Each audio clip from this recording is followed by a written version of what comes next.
Hey everyone, welcome back for another episode of my Middlesbrough career on FIFA 15. Borough's next 3 fixtures in the Championship would be so crucial towards our league standing. Up first we were beside the Seaside away against Bournemouth, one of the 3 teams in real life that have been promoted to the Premier League. They are considered favourites as well in this career mode to be promoted to the Premier League, so it was going to be a tough day out. I did change the team around slightly heading into this one. Bamford came in to replace Kike up front. Loftus-Cheek, the loanee from Chelsea, started, as well as Reece Williams at the back. I do find myself still in that phase of what works best for me and how we're going to get Middlesbrough promoted to the Premier League. With this formation, I mean, it seems to be working out so far, although the goals aren't really coming as much as I would like them to. But we're playing some nifty football, we're passing it around nicely, but we just need to be finding the back of the net a little bit more and stay consistent then from there on out, instead of ending games 0-0 or 1-0. It gets boring when you're playing on FIFA, when you're not really scoring many goals, so I need to try and turn that around. We did have a good opportunity, as you saw, from Patrick Bamford. He just put the ball wide, and Pittman there for Bournemouth. Very, very unfortunate for him. Could have easily found the back of the net. He had Pomazan beaten, and it did look like the ball was going to just float into the top left-hand corner, but it just grazed the outside of the post and went out for a goal kicker. Of course, I was happy with that. We did find ourselves on the back foot quite a lot against Bournemouth. Obviously, with them playing at home, it was a bit of advantage in their favour. There were moments throughout this game where there's like a gap in their midfield and defence, and I was like, you know what, we can hit them on the counter here. We can hit them where it hurts, penetrate their back four and try and find that first goal of the game and get the upper hand before half-time.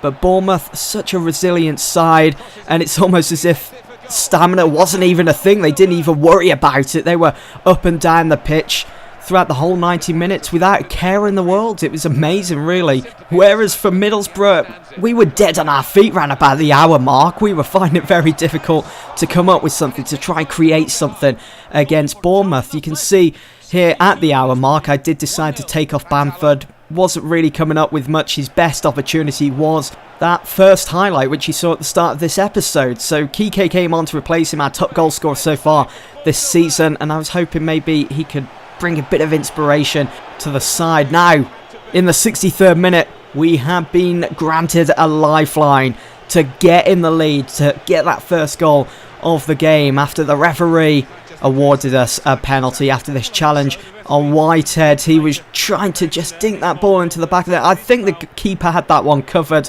I'm not too sure, obviously, because the ball never left the feet of Whitehead in the end, but the ref thankfully saw the contact and awarded us the penalty. It would be Kike, who just come on to replace Bamford, that would get the first goal of the game. Middlesbrough in the lead. How about that for a celebration? Running into the keeper and falling onto the floor. Absolutely brilliant that we had taken the lead against a very tough Bournemouth side. I was finding it difficult against them. We just had to make sure that we had our wits about us now and try not to throw away this lead. But Fraser here for Bournemouth, so unlucky for him, hits the near post, then the ball goes on to hit the far post and comes back out. It didn't even cross the line. I was fortunate. I was very lucky there, and I was counting my blessings, because it would have been 1-1. It should have been 1-1, really, from Bournemouth's point of view. But we held in and we won 1-0, so that will put us up to second. With 8 games gone, we are just a point now behind Sheffield Wednesday. I know it's still early days, but it's all very tight, even down to the 18th. Our next game would be against Rotherham United, who were just 5 points behind us. They could close that gap if they could get a result at the Riverside. I was hoping, though, that wasn't going to be the case, because I intend to try and put a run together and try and pull away from the likes of Sheffield Wednesday, Wolverhampton Wanderers and Charlton Athletic and so on, just to try and get a run going. That's all I want, that's all I'm asking for of this Middlesbrough side, but it's certainly proven to be more of a challenge than that. In this game against Rotherham, Clayton came very close, and what a goal it would have been, to making it 1-0. What a save from the keeper. I would say the save was probably better than the shot, actually, even though it was heading into that top right-hand corner. We had to try and come up with something, though, because the game was dragging on a bit, and it definitely needed a goal this game. And our wish was granted.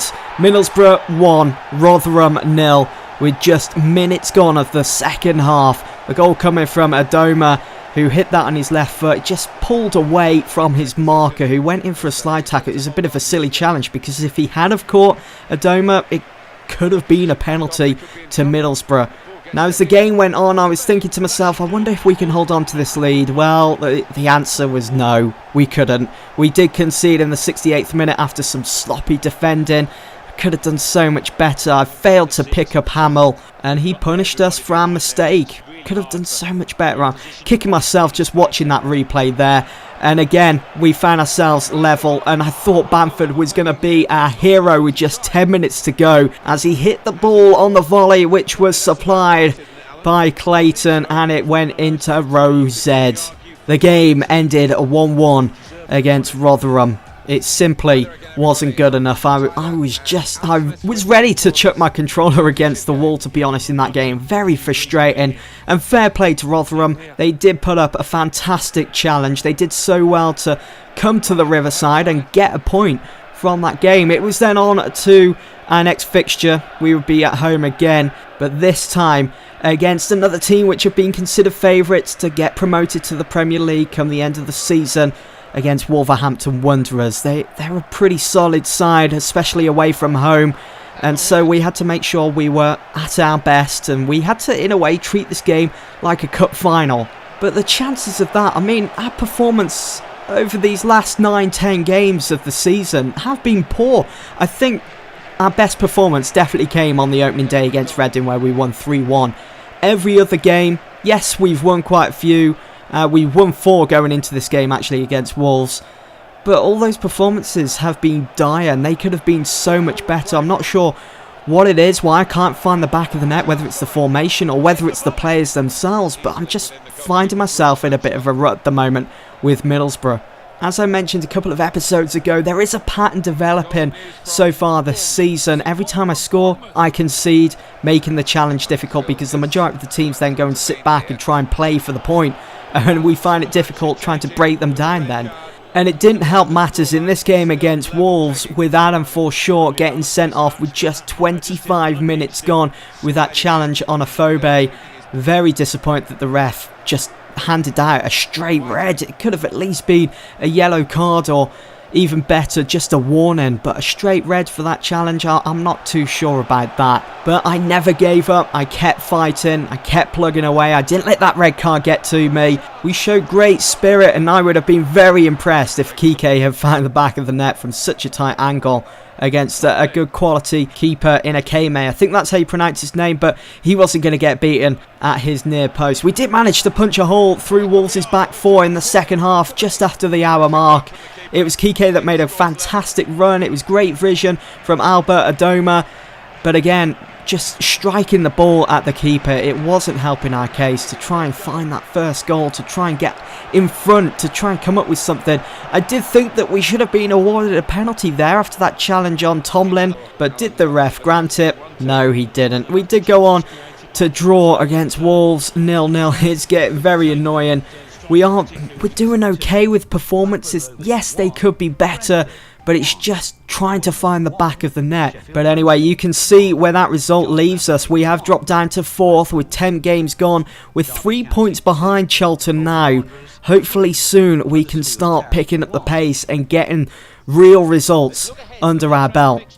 I think what I've got to do is try and come up with something new again for Middlesbrough, whether it's formation or going with a different starting lineup. If any of you guys have done a Middlesbrough career and you found yourselves in a bit of a rut at the start of the season, let me know how you turned it around, if you turned it around, that is, in the comments below. Come and be my assistant manager, because I think we're going to need it as this season goes on. Anyway guys, that is going to be it for this episode. Hope you've enjoyed, and I'll see you all very soon for the next one.